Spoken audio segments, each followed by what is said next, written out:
बिस्मिल्लाहिर्रहमानिर्रहीम। अस्सलामुअलैकुम वरहमतुल्लाहि वबरकातुहू। शायकीन खुशखती को खुशखती की क्लास में खुश आमदीद। आज हम स्वाद और ता के बाद आइन का सबक सीखने जा रहे हैं कि आइन को मुफरद कैसे लिखते हैं और उसको दूसरे हरफ के साथ मिला के कैसे लिखते हैं। इसकी आज हम मशक़ करेंगे इंशाअल्लाह। इसके भी 3 सबक होंगे। पहले सबक में आइन को उन हरूफ के साथ जोड़ा जाएगा जो लकीर से नीचे नहीं उतरते, और दूसरे सबक में आइन को उन हरूफ के साथ जोड़ा जाएगा जो लकीर से नीचे उतरते हैं। और तीसरे सबक में हम आइन से मुख्तलिफ़ अल्फाज बनाएंगे, 3 हरफ़ी, 4 हरफ़ी, 5 हरफ़ी, जिसके अंदर हम आइन को शुरू में, दरमियान में, आखिर में इस्तेमाल करेंगे इंशाअल्लाह। और उन अल्फाज के किसी हद तक मानी भी आपको बताए जाएंगे ताकि अहले इल्म के लिए और शायकीन इल्म के लिए भी इसमें कुछ तोशा मौजूद हो। तो मैं नर्सरी प्रेप 1 2 3 से 5 तक के असातिज़ा और तलबा से गुजारिश करूँगा कि इस वीडियो को आप बड़ी दिलचस्पी से देखिएगा और पसंद आए तो लाइक कीजिए, और नए हैं तो सब्सक्राइब कीजिए चैनल को, ताकि आपको ये आपके पसंदीदा लेक्चर आइंदा भी बर वक्त मिलते रहें। लीजिए हम शुरू करते हैं। सबसे पहले ये मेरे हाथ में कलम है, मार्कर है। इस छोटे पॉइंट के साथ बड़े क़त वाला हरफ लिखेंगे। सबसे पहले आइन देखें, सबसे पहले हम आइन का सर बनाते हैं जो कि हमज़ा की तरह है, आप देख रहे हैं। और ये आइन का हम ऊपर वाला ताज बना रहे हैं या इसका जबड़ा बना रहे हैं, और इस हमज़ा को हमने फिल कर दिया है और ये बन गया है आइन का सर। अब देखें, आइन का सर यहाँ तक हमारा गुलाई के साथ बारीकी में आ गया है।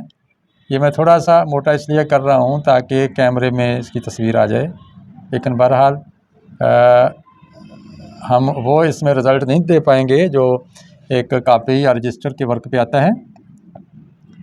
देखें, अब यहाँ तक हमने आइन का ऊपर वाला हिस्सा बना लिया और नीचे वाला हिस्सा, यानी 2 हिस्सों में आइन हम लिखेंगे। अब ये हमारे पास फुल मोटाई है आइन के सर की, ये पूरा कत है।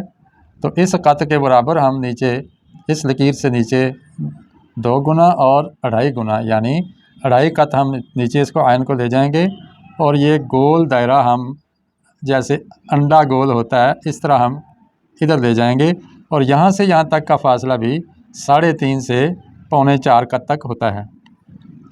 और इसके बाहर हम मोटाई कर लेंगे इसकी, और मोटाई ज़ाहिर है हम उतनी ही बनाएंगे जितनी कि आइन के सिरे में नज़र आ रही है। अब देखिए, ये हमारे पास फुल मोटाई है, इसकी पूरा कत है। थोड़ा सा ये देखिए, अब इसके अंदर हम फिलिंग कर लेते हैं ताकि लफ्ज़ हरफ जो है बिल्कुल वाज़ेह हो जाए। और मौसम में कुछ नमी है जिसकी वजह से थोड़ी सी दिक्कत आ रही है। ये हमने आइन ड्रा कर लिया है। ये है हमारे पास आइन।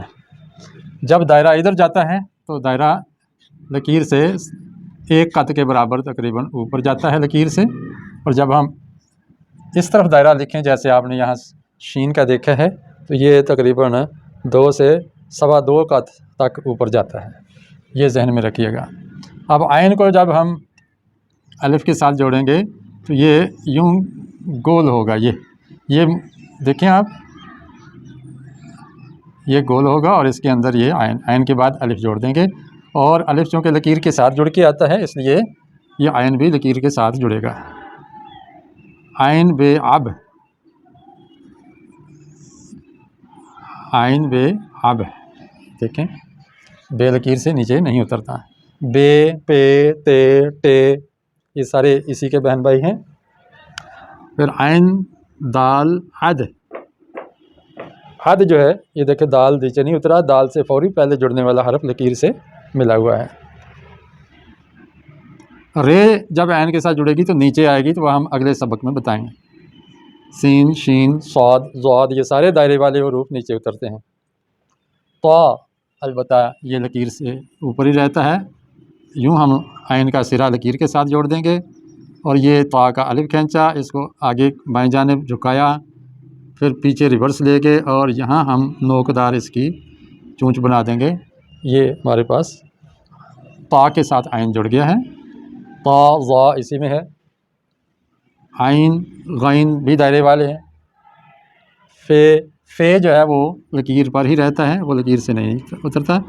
और देखें फ़े जब जुड़ के आती है तो फ़े का जो सर है अंदर से सुराखदार होता है, खाली होता है और उसकी गर्दन ख़त्म हो जाती है। वैसे मुफ़रद फ़े लिखें तो देखें ना, ये है फ़े, ये गर्दन सी नज़र आती है। ये जब जुड़ के आए तो इसकी गर्दन ख़त्म हो जाती है। अब पहले इतना हिस्सा बनाएं, फिर आयन का यूँ करके ऊपर वाला हिस्सा बना दें, ऊपर का जबड़ा इसका। फ़े क़ाफ़ काफ, क़ाफ़ दायरे वाला है वो नीचे आएगा और ये हम काफ बना रहे हैं। काफ को आयन अल्फ़ आ की तरफ आ लिखें, फिर इस जगह से, यहाँ से नहीं, इस जगह से इसको काफ को इतना सा करें, लेकिन ये जो हिस्सा है ये बे से 2 गुना कम होगा। काफ की जो प्लेट कश्ती है ये बे की निस्बत की कश्ती बे की प्लेट से छोटी होती है। काफ लिख लें या गाफ लिख लें, वो भी लकीर से नीचे नहीं उतरता। वाओ, वाओ भी लकीर से नीचे नहीं उतरती। उर्दू नस्तालीक में वाओ लकीर पर रहती है और वाओ को चूँकि पूरी जगह चाहिए अपना पूरा कद समाने के लिए, तो इसलिए आयन को हम ऊपर से ज़रा शुरू करेंगे। अगर यहाँ से शुरू करेंगे तो फिर वाओ नीचे उतर जाएगी, तो ये गलत हो जाएगा। और हे भी लकीर से नीचे नहीं उतरती, उसकी थोड़ी सी दुम चूंच जो है वो हल्की सी नीचे आती है।